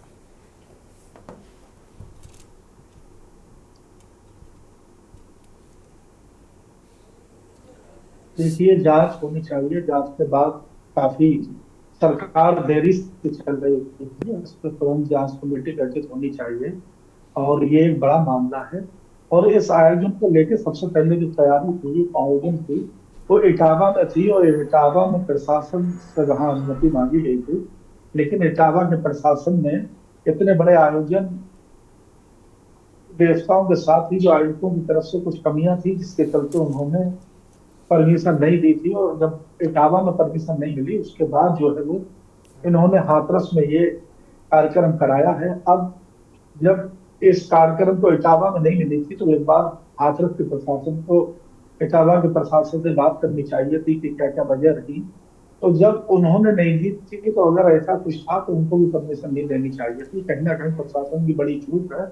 और जो एफआईआर होने के बाद भी बाबा का नाम नहीं है, अभी भी बाबा अंडरग्राउंड है और बाबा से किसके क्या रिश्ते हैं सबको जग जाहिर है।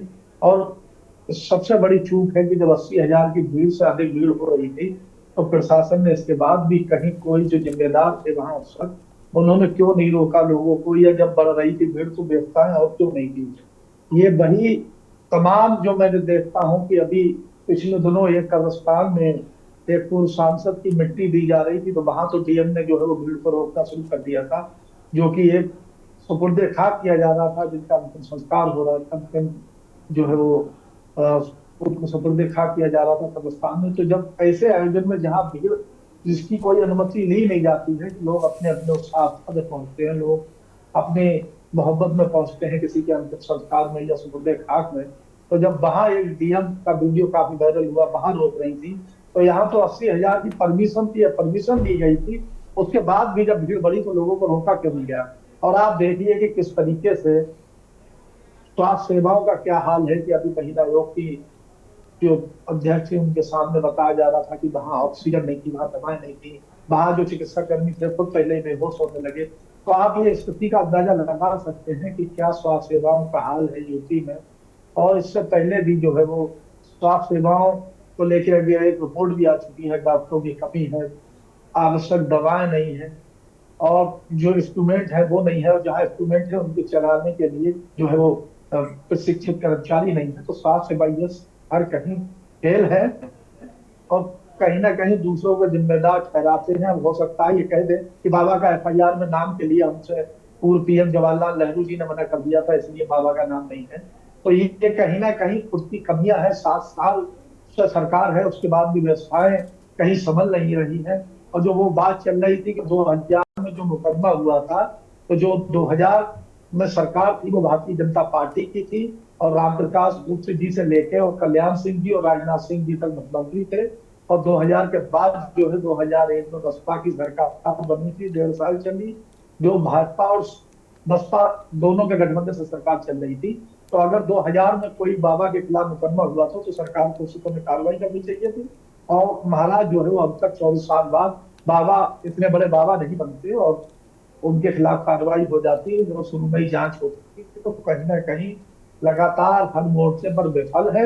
और सबसे ज्यादा अगर देख लिया जाए, चाहे श्री रविशंकर जी हो या आसाराम बापू जी हो, किसकी तस्वीरें किसकी कौन उनके उस पर जाता था, तो कहीं ना कहीं इन लोगों के संबंध है, लेकिन केवल ये कहीं अपनी कमियों को छुपाने के लिए, और जहां जहां फेल होते हैं ये हमेशा दूसरे लोगों पर ठीकरा फोड़ने का काम करते हैं, मुद्दों को भटकाने का काम करते हैं। जनता ने आपको मैंडेट, आपको सत्ता सौंपी है, आपकी जिम्मेदारी है, आप 7 साल से सत्ता में, कहाँ कमियां हैं, क्या है, ये आपको देखना है। इसमें विपक्ष नहीं देखेगा, विपक्ष का कोई वो नहीं है। विपक्ष केवल जनता की आवाज उठाएगा, जहाँ कमियां हैं वो विपक्ष आपको बताएगा, आपको उस पर सुधार करना चाहिए, ना कि छींटाकशी करनी चाहिए। और बाबा जो सबसे पहले जो कमांडो ने धक्का दिया है, जो उनके निजी सेवादार थे, वो कौन बिल्कुल, है, अब उन सब पर भी एक तरीके से मुझे लगता है कार्रवाई होनी चाहिए। और इतना हक किसने दे दिया कि आप खाकी वर्दी पर धक्का देते हैं, इतना कंट्रोल कहाँ से आया। मैं आखिरी में कमेंट लूँगा कौशलेंद्र के पास। कौशलेंद्र, जांच के आदेश हो गए, हाई कोर्ट के रिटायर्ड जज की निगरानी में एसआईटी जांच करेगी।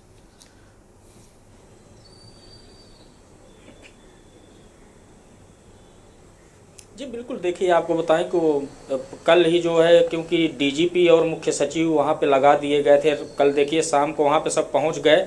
उसके बाद जो है वहाँ पे तत्काल जो पहले मदद की जो आवश्यकता थी उसको लेके पहली बात तो जो है आदेश दिए गए थे कि तत्काल पहले जो मदद हो सके वो किया जाए। उसके बाद जब मुख्यमंत्री योगी आदित्यनाथ आज वहाँ दौरा करते हैं तो वहाँ पे जाते हैं, वहाँ की स्थितियाँ देखते हैं, उसके बाद प्रेस कॉन्फ्रेंस करते हैं। उन्होंने कहा कि ये उस साजिश के तहत किया गया है, तो इसके लिए हम जो है न्यायिक आदेश के जो है जान देते हैं। उसमें हाई कोर्ट के रिटायर्ड जज होंगे, उसके बाद एडीजी जोन होंगे, तमाम अधिकारी भी होंगे, उसमें कई कमेटी मतलब जो कमेटी के जो अध्यक्ष होंगे, उसके बाद मेंबर होंगे, ये सभी लोग जाँच करेंगे। अब वो जाँच रिपोर्ट जब आएगी, वो रिपोर्ट शासन में पहुँचेगी, मुख्यमंत्री कार्यालय में जब पहुँचेगी तो वहाँ पर जो कमियां होंगी, किसकी वजह से हादसा हुआ है, वो उस पर जो है एक्शन लिया जाएगा। और हादसे की वजह मेन क्या है ये भी जानना बहुत ज़रूरी है, क्योंकि सही बात है कि अगर पुलिस अंदर नहीं जा सकती थी, ऐसा तो है नहीं, पुलिस तो कहाँ नहीं पहुँच सकती है, किसी की गिरफ्तारी करनी हो तो घर में घुस जाए जो है। और वहाँ पे बात क्या है कि उनको कह दे कि यहाँ अंदर की स्थितियाँ हम देख के वीडियोग्राफी कितनी भीड़ है क्या है वो कर सकते थे। लेकिन बात आपसे जो मैंने बताया ना कि एक सिपाही से बाबा बन गया जो है, उसके बाद जो है वो कई आईपीएस और आईएएस उसके चरणों में गिर गए, राजनेता गिर गए, तो भाई उसका जो है जलवा तो था ही। तो वहाँ कौन सिपाही और कौन एसओ और कौन दरोगा वहाँ पे जहमत उठाता कि हम अंदर जाके वीडियोग्राफी करवा लें। हो सकता है कल उसकी नौकरी पे ही आ जाता। तो एक सबसे बड़ा कारण है कि जो स्थितियां हैं तो वो देखने के बाद अब जांच होगी। जो धक्का मुक्की की जो बात आ रही है कि उसने अपनी प्राइवेट आर्मी बनाई हुई थी, तमाम नेता हैं देखिए तो वो बाबा हैं, उनकी प्राइवेट आर्मी है, और क्या हाल हुआ है भी आप सब ने देखा है। तो स्थितियां जो है इस पे भी एक एसओपी की बात कही गई यूपी सरकार की, इसके लिए एक एसओपी, ऐसे कार्यक्रमों के लिए एक एसओपी बनेगी, उसके बाद जो है पूरा जो है तैयार किया जाएगा। ठीक है, एसओपी बन जाए, उसके बाद जब कार्यक्रम होगा हर व्यक्ति की जो है काउंसलिंग हो जाएगी, कौन कार्यक्रम करवा रहा है, कौन कार्यक्रम में आ रहा है, कौन मुख्य करता है, सब कुछ क्लियर हो जाएगा। उसके बाद जो है जो व्यवस्थाएं हैं प्रशासन की तरफ से, वहाँ पे भीड़ क्या है उसकी एक निगरानी हो जाएगी, इससे भी हो जाएगा।